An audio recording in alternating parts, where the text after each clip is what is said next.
Hello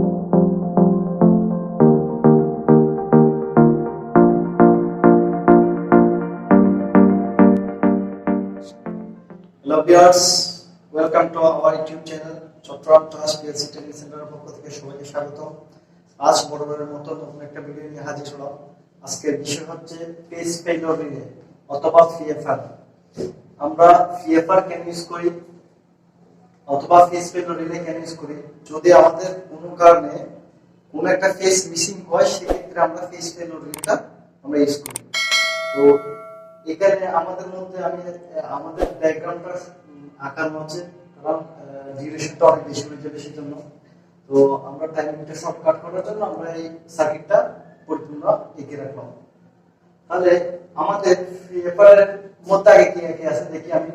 তিনটা pin আছে, একটা হচ্ছে রেড, একটা ইয়েলো, একটা ব্লু, আর একটা এনসি আছে। আমরা এনসিও আছে, এনও আছে, আমরা এনসি পার্টটা ইউজ করব। সেক্ষেত্রে আমরা কিভাবে ইউজ করব একটু দেখাই দিই জিনিসটা। আমার এই লাইন L1 L2 L3 আসবে মূলত পাসওয়ার্ড থেকে অথবা সার্কিট ব্রেকার থেকে। সার্কিট ব্রেকার থেকে এসে আমার ম্যাগনেটিক কন্ডাক্টরে লাগবে, ম্যাগনেটিক কন্ডাক্টরে ইনপুটে লাগবে, এরপর ম্যাগনেটিক কন্ডাক্টর আউটপুট থেকে আমার মোটরে যাবে। যদি সেটা স্টার কানেকশন হয়, রেড ইয়েলো ব্লু কানেকশনটা ইউ বি ডব্লিউ মোটরের কানেকশনে যাবে।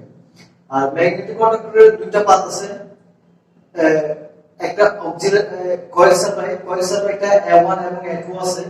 এই A1 A2 থেকে আপনার যাবে ফেজ ফেলিউর রিলের NC এর একটা প্রান্ত, আর অপর A2টা যাবে NC একটা প্রান্তে ফেজ ফেলিউর রিলে, আর অপর প্রান্তটা যাবে সরাসরি নিউট্রালে।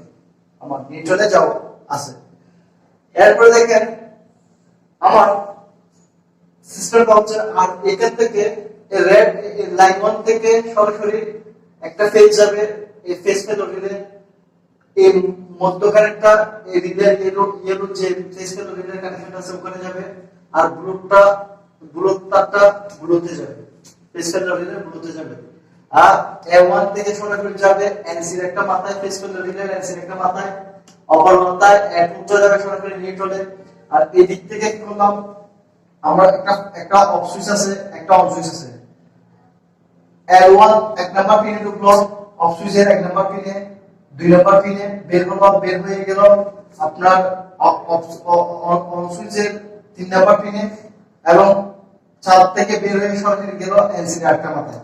একটা মাথায় গেল A2 থেকে আরেকটা মাথায় গেল এই ফুল সুইচের অন সুইচের একটা অপর মাথা থেকে। তারপর আমরা এটা ল্যাচিং করে ধরে রাখছি, যেটা ফোল্ডিং করছি আমরা। এই তিন থেকে নিয়ে মোটরের একটা এনমিস করছি, এই ম্যাগনেটিক কন্ডাক্টরটা এনমিস করছি, আর অপর প্রান্ত 4 নাম্বার পিন থেকে আমি মোটরের অ্যানোড ম্যাগনেটিক কন্ডাক্টরের অ্যানোড আর অপর একটা প্রান্ত ইউজ করছি আমি।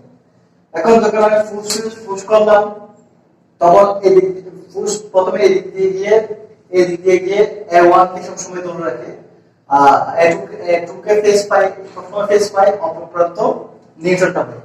এখন যখন ফুল সুইচ সরাই ফেলি, সেক্ষেত্রে আমি রিমুভ করে ক্ষেত্রে এদিক দিয়ে অ্যানোডটা এদিক দিয়ে পাওয়ারটা পেয়ে A2 তে ফেজ পাই, আর নিউট্রালটা সরাসরি দেওয়া আছে। এখন যখন কোনো কারণে আমার একটা ফেজ মিসিং হবে, এখানে এই ধরুন আমার এই ফেজটা মিসিং হয়েছে, কোনো কারণে ফেজটা যদি আমার মিসিং হয়, সেক্ষেত্রে আমার এই জিনিসটা ওপেন হয়ে যাবে, এনসিটা এন হয়ে যাবে। যখন এন হয়ে যাবে, তখন এই দিয়ে কয়েল সাপ্লাই ডিসকানেক্ট হয়ে যাবে। কয়েল সাপ্লাই যদি ডিসকানেক্ট হয়, সেক্ষেত্রে মোটরটা অফ হয়ে যাবে। মোটরটা অফ হয়ে যাবে মানে আমার কোনো একটা ফেজ মিসিং হয়েছে, সেই কারণে এই এনটা এই এনসিটা এন হয়ে যাবে। এন হয়ে গেলে আমার কি হবে, কয়েল সাপ্লাই চলে যাবে। কয়েল সাপ্লাই গেলে মোটর অফ হয়ে যাবে, কারণ এই এনসি গুলো এন হয়ে যাবে। এন হয়ে গেলে আমার মোটরটা অফ হয়ে যাবে। ধন্যবাদ, এতটুকু। ইনশাআল্লাহ নেক্সট টাইম আরো ভালো কিছু ভিডিও নিয়ে আসবো। আমাদের ইউটিউব চ্যানেলটা অবশ্যই সাবস্ক্রাইব করবেন এবং আমাদের সাথে থাকবেন ইনশাআল্লাহ।